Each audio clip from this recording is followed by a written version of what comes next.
Il est recommandé pour faire de la place sur votre boîte de réception de supprimer les messages dont vous n'avez plus l'utilité.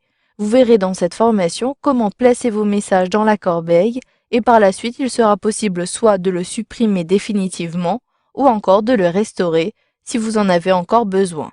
Ici, sur ma boîte de réception, j'ai la possibilité de supprimer mes éléments de plusieurs façons. Notamment ici, je souhaite supprimer mon message Facebook. Pour cela, je peux le glisser et le déplacer directement dans la corbeille de mon bureau. Par contre, il ne sera pas dans cet emplacement-ci. Si je clique, je maintiens le clic et je déplace vers la corbeille. Effectivement, le message a été supprimé de ma boîte de réception, mais ici, ma corbeille du bureau est toujours vide. En réalité, Outlook a positionné votre message dans la corbeille de votre dossier compte email. Là encore, vous avez deux possibilités. Si vous disposez d'un compte IMAP, comme c'est le cas pour les comptes Gmail, vous avez un dossier Gmail qui est apparu et c'est au sein de cette arborescence que vous allez avoir le dossier de la corbeille. Par contre, si vous disposez d'un compte email POP, si j'utilise la barre de défilement, vous allez avoir un dossier qui s'appelle éléments supprimés.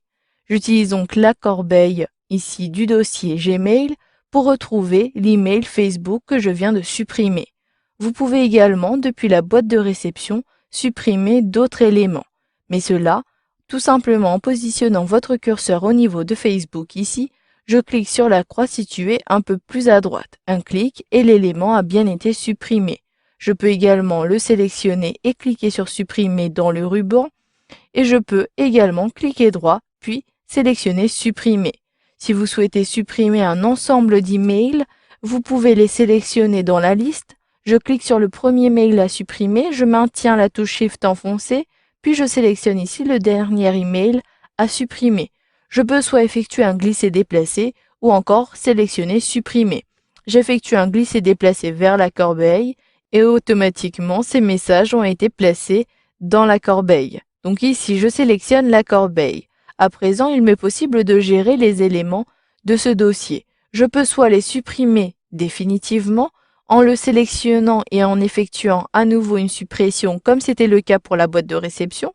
Je clique, mais cette fois-ci, un message d'alerte vous prévient qu'il s'agit d'une suppression définitive. Cliquez sur oui pour valider ou encore sur non pour annuler. J'appuie sur la touche entrée pour supprimer définitivement. Procédez de la même façon pour tous les autres messages que vous souhaitez supprimer définitivement. Je vous conseille plutôt ici de repérer les éléments que vous souhaitez restaurer, c'est-à-dire replacer dans la boîte de réception ou conserver dans un autre dossier. Vous pourrez par la suite effectuer un vidage, donc une suppression définitive de l'ensemble de votre corbeille. Ici, je souhaite uniquement conserver ici l'email d'Albert Moreau. Pour cela, je clique droit au niveau de l'email. J'ai ici l'option déplacer vers la boîte de réception. Je clique sur boîte de réception et maintenant le message a été supprimé de la corbeille, mais je peux à tout moment depuis la boîte de réception consulter ce message. Vous pouvez également accéder à cette fonctionnalité depuis le ruban ici, déplacer vers, encore à nouveau déplacer, la boîte de réception.